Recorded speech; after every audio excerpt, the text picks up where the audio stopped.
안녕하세요. 오늘은 출애굽기 이야기를 들려드리려고 합니다. 출애굽기는 성경에서 매우 중요한 사건, 바로 이스라엘 백성들이 이집트에서 탈출하는 이야기를 중심으로 하고 있어요. 출애굽기는 말 그대로 이집트를 떠난다는 뜻인데, 이 책은 단순히 탈출 이야기가 아니라 하나님이 이스라엘 백성을 자유로 이끄시는 구원의 이야기를 담고 있습니다. 자, 이제 이스라엘 백성이 어떻게 하나님의 인도하심을 따라 새로운 여정을 시작하게 되었는지 함께 살펴보겠습니다. 1. 이집트에서의 고난과 모세의 탄생. 출애굽기는 이스라엘 백성이 이집트에서 노예로 고통받고 있는 장면으로 시작합니다. 야곱의 12아들이 이집트에 정착한 이후 시간이 흘러 이스라엘 백성의 수가 크게 늘어났고, 새로 등장한 이집트 왕은 이를 위협으로 느꼈습니다. 그래서 이스라엘 백성을 노예로 삼고 강제로 일을 시키며 억압하기 시작했죠. 특히 남자아이들이 태어나면 모두 죽이라는 무서운 명령을 내립니다. 이때 태어난 아이가 바로 모세였어요. 모세는 어머니에 의해 갈대 상자에 담겨져 강물에 띄워졌고, 이집트 공주에 의해 발견되어 왕궁에서 자라게 됩니다. 모세는 자신의 정체성을 알게 된 후 이집트인과 싸우다가 그곳을 떠나 미디안 땅으로 피신하게 돼요. 여기서 그는 평범한 목동의 삶을 살지만 하나님의 계획은 모세를 그렇게 내버려 두지 않으셨습니다. 하나님께 부름을 받은 모세.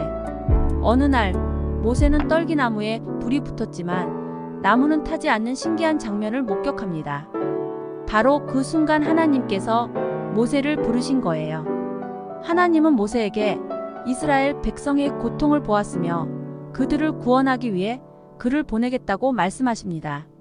모세는 처음에 망설였지만 하나님은 모세에게 능력을 주시며 그와 함께 하겠다고 약속하십니다.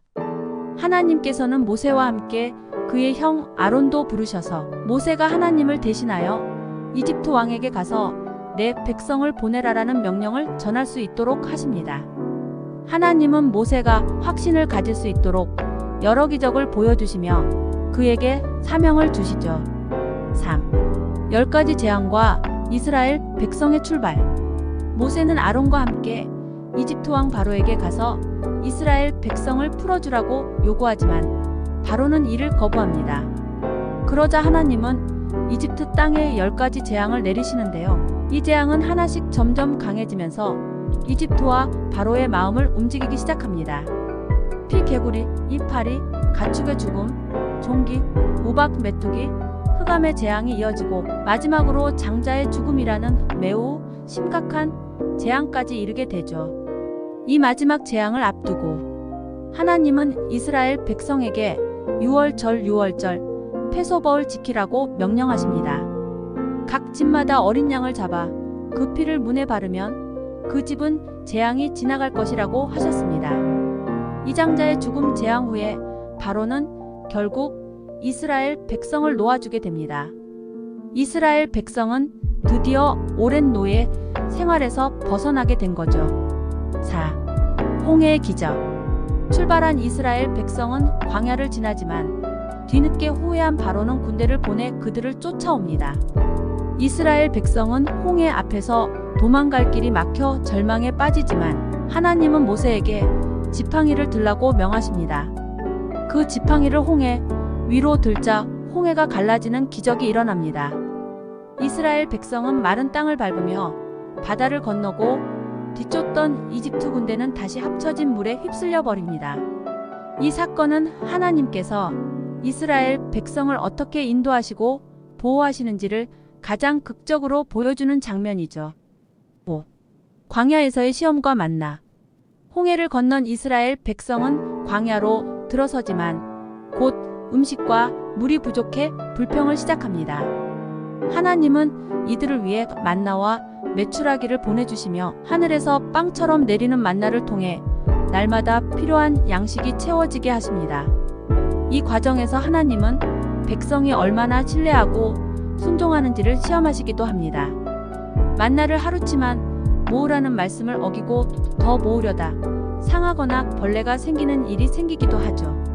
이 장면은 우리가 매일 하나님의 공급하심을 의지하며 살아가는 것을 배울 수 있게 합니다.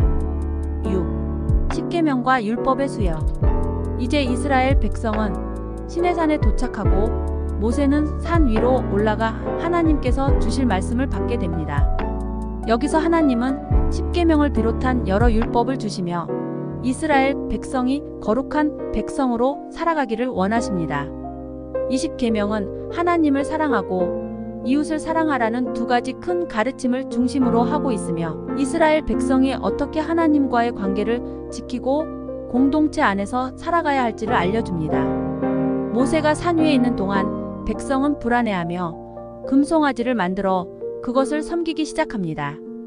이를 본 모세는 매우 분노하며 하나님께 용서를 구합니다. 이 사건은 사람들이 하나님과의 약속을 지키는 것이 얼마나 어려운지를 보여주며 우리에게 신실함의 중요성을 일깨워 줍니다. 7. 성막과 하나님의 임재.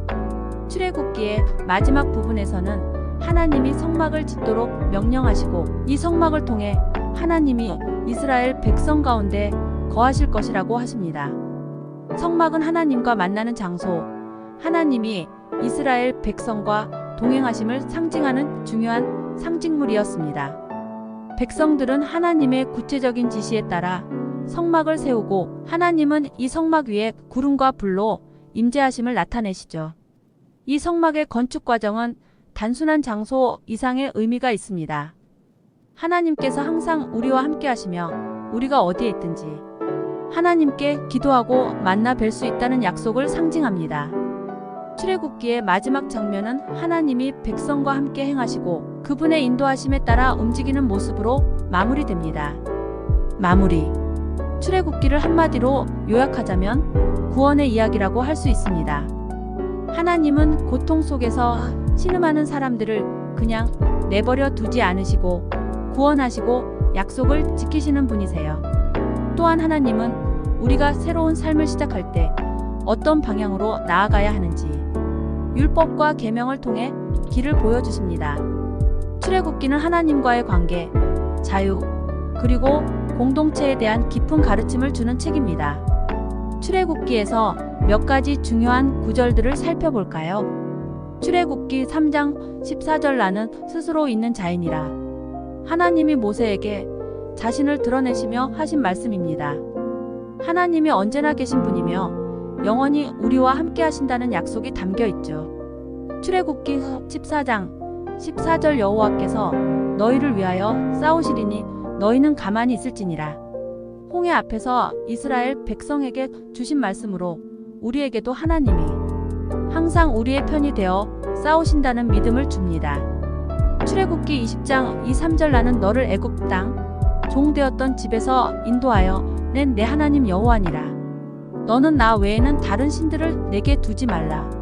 십계명의 첫 번째 계명으로 하나님만이 우리의 유일한 주인이심을 강조합니다. 출애굽기는 이처럼 하나님의 구원과 임재에 대한 깊은 이야기를 담고 있으며 다음으로 이어질 레위기에서는 하나님과의 관계를 거룩하게 유지하는 법에 대한 구체적인 지침이 소개됩니다. 앞으로의 이야기도 기대해 주세요. 감사합니다.